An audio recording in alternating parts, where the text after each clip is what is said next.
Hey everyone, welcome back. In this video, I'm going to build a fully custom Linux kernel from source on real hardware, no VM. I'm going to make one small handwritten change to a driver so we can actually prove at the end that the kernel running on this machine is the one we built. I'm on Arch Linux running Hyprland, and right now on aim-dash our shows 7.1.9 Arch 1-2. That's the stock kernel from the repos. By the end of this video, we'll be running a kernel we compiled ourselves. First things first, let's make sure the system's fully up to date, so I'll run sudo pacman-syu. Now let's grab everything we need to actually build a kernel. I'll run sudo pacman-s needed, and then the list. Most of these I already had installed. Pacman's just confirming that it only actually needs to pull down two packages here, bc and pahol. This set covers the compiler tool chain, the kernel config UI, that's in curses, and the tools the build system uses to generate headers and process the config. Once that's done, I'll move into the folder I'm using for this project. Time to grab the actual kernel source. I'm cloning straight from Linus Torvalds tree on kernel.org. This is mainline, the real deal. The command is git clone, followed by the repo URL from git.kernel.org for Torvalds/Linux. Heads up, this clone is pulling down the entire history of the Linux kernel, which is a huge repository. So in real time, this step actually took about 21 minutes on my connection. I've sped that part up here. Once it's done, I'm moving to the Linux folder, run git status, and then git switch-c ytpcspkr kernel. That last command creates a fresh branch just for this project, so any changes I make stay isolated from the mainline history. Building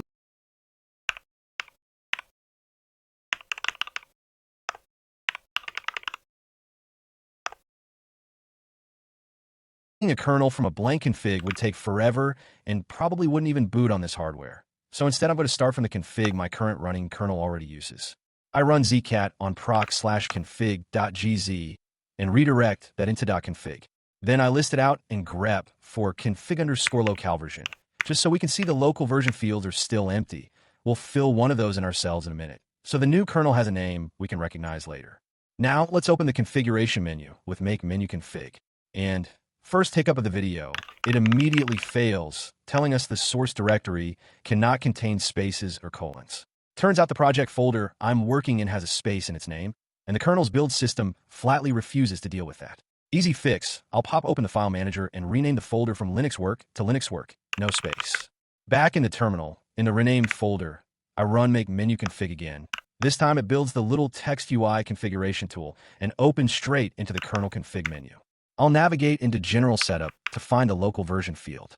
This lets me append a custom tag to the kernel's version string, so afterward there's no doubt which kernel is running. I'll type in /thtechgeek here, then it's out of the submenu and out of the whole menu, saying yes to save when it asks. You can see it confirm configuration written to .config, and it tells us we're ready to run, make to start the actual build.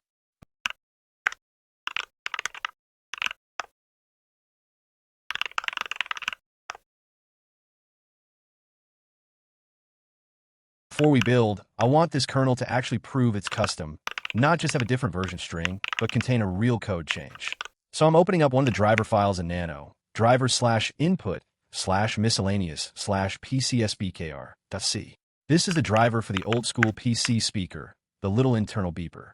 Inside the pcsbk_probe function, I'm adding one line, pr_info, open quote, pcsbkr driver modified by /thtechgeek, close quote. That's it. A single kernel log message. It's deliberately simple. The goal isn't to rewrite the driver. It's to have a change we can search for in the kernel log later and say, yep, that's genuinely my kernel. I save the file and head back to the terminal. Now, out of curiosity, I try to build just that one driver on its own first with make driver/input/miscellaneous/pcsbkr.ko. And it blows up a wall of red errors, undefined symbols like I8253_lock, input_register_device, and _print, and several more. This is actually a really common gotcha, and worth explaining. You can't usually build a single module in isolation like this before the rest of the kernel has been built at least once. The module post-processing step needs symbol information, called module.symvers, that only exists after a full build generates it. So this isn't a bug in my code. It's just the wrong order of operations. To recover, I'll make sure the option for this driver is actually enabled in the config by running scripts /config --enable config_input_PCSBKR, and then make old of config. No change reported. Good, it was already set. Now let's do this properly and build the whole kernel with make -j and then $parentheses and proc. The -j flag within proc tells make to use every CPU core available to parallelize the build, which matters a lot here. This is compiling thousands of files. This is the part you're watching fly by on screen, line after line of compiler output, as it chews through every subsystem in the kernel. In real time, this build took about 47.5 minutes on my hardware. I've sped it way up, so you're not sitting through all of that. When it finally finishes, I do a couple of sanity checks, listing the size of the BZ image file, running make -s kernel release, and grepping the config for config_input for PCSBKR. The BZ image file, that's the compressed, bootable kernel image, is sitting there at about 17 megabytes. Kernel release confirms the version string we set earlier, and PCSBKR is confirmed enabled. Everything checks out. Next, installing all the kernel modules with sudo make modules_install. You can see it scroll through installing, signing, and compressing hundreds of .ko files into lib/modules, file system drivers, network drivers, everything the config pulled and gets dropped into place here. Small honest moment here. I try to grab the kernel release string into a variable the bash way, with krel equals $parentheses make -s kernel release. And fish shell, that's what I use as my daily shell, immediately corrects me. That's not valid fish syntax. Fish wants set krel, followed by the command in parentheses. That works and confirms our version string again. Now I manually install the kernel image and build the initramps. Arch doesn't do this part for you automatically the way some distros do. I run sudo install -m0600, pointing at the built BZ image into boot/Linus with our version string appended. Then sudo -po-k, our version string -g, boot/initramps with our version string and .img. Mknigpo runs through its build hooks, base, udev, auto-detect, microcode, modules, file systems, and so on, packaging up everything the system needs available in early boot before the real root file system is even mounted. A quick listing of those files without sudo gets a permission denied since they're owned by root, expected since I installed them with restricted permissions. With sudo, I can confirm both files landed in boot correctly. A kernel sitting in boot doesn't do anything until the bootloader knows about it. First, a sanity check on the boot setup with bootloader status and a listing of the boot directory. This confirms we're on GRUB 2.14, UEFI, secure boot disabled, good to know before touching boot configuration. I also peek at a few relevant settings in etc/default/grub. Then I regenerate the GRUB configuration so it picks up the new kernel with sudo grub config-o boot/grub/grub-sfg. Watch the output. It explicitly says found Linux image and found initred image for our new kernel alongside the existing one, so we know it's been picked up correctly. A quick grep against grub.cfg confirms our custom version string is in there. Moment of truth.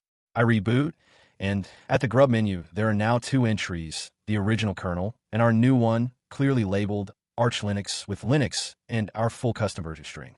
I select it, and you can see the early boot messages, loading the kernel, then loading the initial RAM disk. And we're back at the desktop. Let's not just assume this worked. Let's actually prove it. First, I run uname -r, and it comes back with our custom local version. Right there, that alone tells us this isn't the stock kernel anymore. But I want the real proof, the driver change. Let's check the kernel log with sudo dmesc, piped through grep, case insensitive for PCSBKR or speaker. And there it is, PCSBKR driver modified by TheTechGeek. That's the exact line I wrote into PCSBKR.c at the start of this video, printed by the running kernel during boot. This isn't just a kernel with a different label on it. It's genuinely running code I compiled myself from source with my own change baked in. That's a complete custom kernel build, start to finish, dependencies, source, config, a real code change, the build itself, install, bootloader, and verification. If you want to try this yourself, drop a comment if you get stuck on a mod post errors. That trips up almost everyone the first time. Thanks for watching, and I'll see you in the next one.